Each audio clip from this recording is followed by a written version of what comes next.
সন্ধ্যাবেলায় মা এনেছে টি, চা অ্যান্ড বিস্কুট, বিস্কুট, মুড়ি অ্যান্ড বাদাম। আজকে আমরা খাবো গরম গরম চা দিয়ে বাদাম, মুড়ি and biscuit. And here's my mom. She wants to tell me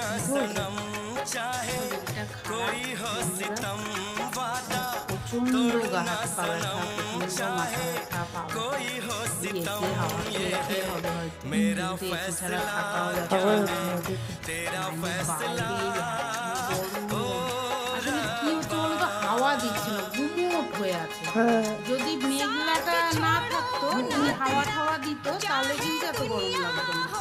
মানে বৃষ্টির মতো লাগছে, কিন্তু বৃষ্টি হচ্ছে না, এই কারণে আরো